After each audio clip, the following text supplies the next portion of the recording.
Hindi ko lubos maisip na magtatapos na.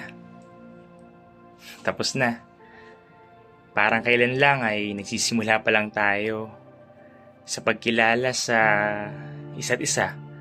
Sa pagkapa kung paano mapapalagay ang loob sa isa't isa. Sa pag-unawa, sa dinadala ng isa't isa. Hanggang ang isa't isa'y maging pamilya.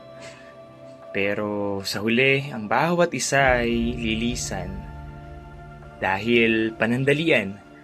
Dahil saglitan lang ang ugnayang mayroon tayo sa paaralan.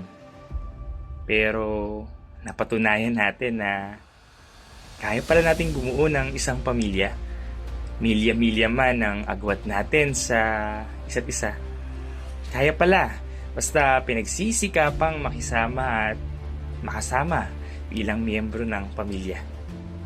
Hindi man magkadugo, pero may lukso ng pagkatuto sa isa't isa.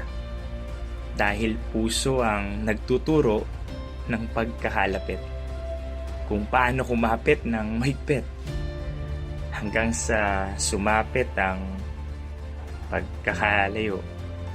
Dahil saglit lang ang panahong nakalaan sa atin para bumuo ng mga ala-alang pangmatagalan na hindi mabubura sa puso't isipan. Ang pagkakalayong magiging daan sa inyong paglago at pagbuo ng panibagong mga ugnayan na hitik sa pagmamahal. Kaya mga anak, ang tanging maibibilin ko sa inyo, huwag kayong sumukong kumapit at lumapit sa Kanya. Dahil siya ang sentro ng pag-ibig ng ating pamilya. Huwag kayong magpapakalayo